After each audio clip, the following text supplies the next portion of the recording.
Iran tengah menghadapi salah satu periode paling genting dalam sejarah modernnya. Sejak akhir Desember 2025, gelombang protes besar-besaran merebak di berbagai kota dan berkembang menjadi gerakan nasional yang disebut-sebut sebagai yang terbesar sejak Revolusi Islam 1979. Protes yang awalnya dipicu tekanan ekonomi itu kini berubah menjadi krisis multidimensi yang mencakup politik, keamanan, dan hubungan internasional. Kondisi ekonomi Iran menjadi pemicu utama. Nilai tukar rial dilaporkan terus melemah, inflasi melonjak, dan harga kebutuhan pokok kian sulit dijangkau masyarakat. Di sejumlah wilayah, pemadaman listrik berlangsung berhari-hari, memukul aktivitas industri, layanan publik, hingga rumah sakit. Kelangkaan bahan bakar turut memperparah situasi, sementara upah dinilai tak lagi sebanding dengan biaya hidup. Aksi protes awalnya muncul secara sporadis di kota-kota kecil, dengan tuntutan sederhana seperti stabilitas harga dan ketersediaan listrik. Namun dalam hitungan hari, demonstrasi menyebar ke pusat-pusat kota besar seperti Teheran, Isfahan, dan Mashhad. Tuntutan pun bergeser dari isu ekonomi menuju kritik politik yang lebih luas, termasuk seruan perubahan kebijakan dan kepemimpinan. Pemerintah Iran merespons dengan langkah-langkah keamanan ketat. Aparat dikerahkan untuk mengendalikan massa, penangkapan dilaporkan terjadi di berbagai daerah, dan akses informasi dibatasi.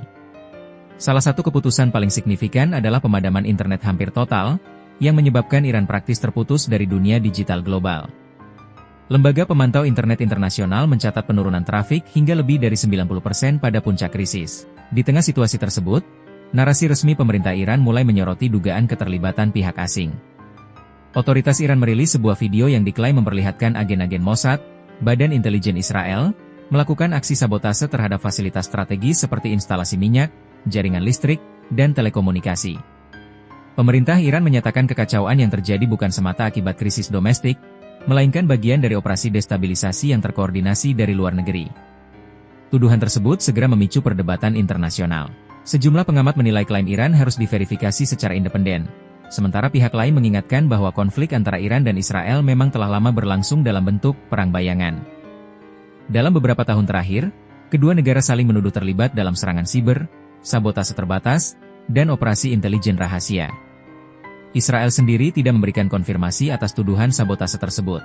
Beberapa analis keamanan internasional menilai bahwa meskipun Israel dikenal aktif melakukan operasi intelijen di luar negeri, bukti konkret terkait sabotase infrastruktur Iran dalam konteks protes kali ini belum dapat dipastikan secara terbuka.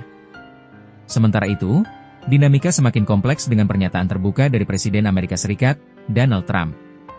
Dalam beberapa kesempatan, Trump menyampaikan dukungan moral terhadap para demonstran Iran dan mengecam dugaan kekerasan terhadap warga sipil. Ia juga mengeluarkan pernyataan yang dianggap Teheran sebagai ancaman terselubung, dengan menyebut bahwa bantuan sedang dalam perjalanan jika kekerasan berlanjut.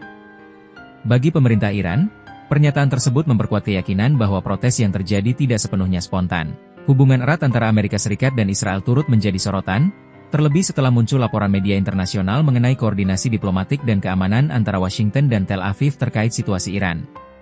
Namun, di sisi lain, banyak analis menekankan bahwa akar krisis Iran tetap bersifat domestik. Tekanan ekonomi berkepanjangan, sanksi internasional, tata kelola yang dinilai tidak efektif, serta terbatasnya ruang aspirasi publik disebut sebagai faktor utama yang mendorong kemarahan masyarakat. Tanpa kondisi tersebut, tuduhan campur tangan asing dinilai tidak akan cukup untuk memicu mobilisasi massa dalam skala besar. Di kawasan Timur Tengah, kekhawatiran akan eskalasi konflik turut dirasakan negara-negara Teluk. Arab Saudi, Qatar, dan Oman dilaporkan mendorong jalur diplomasi guna mencegah kemungkinan intervensi militer terbuka yang dapat mengganggu stabilitas regional.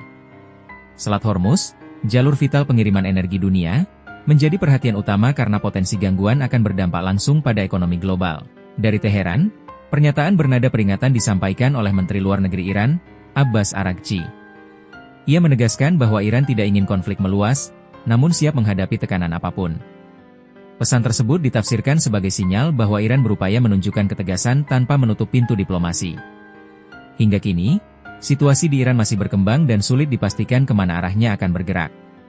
Satu hal yang relatif jelas, krisis ekonomi menjadi pemicu utama gelombang protes, sementara isu campur tangan asing memperkeruh dinamika dan meningkatkan ketegangan geopolitik. Bagi dunia internasional, Iran saat ini bukan hanya menghadapi persoalan domestik, tetapi juga berada di persimpangan antara stabilitas regional dan potensi konflik yang lebih luas. Apakah krisis ini akan mereda melalui dialog dan reformasi, atau justru berujung pada eskalasi lebih jauh? masih menjadi pertanyaan terbuka yang terus dipantau dengan cermat.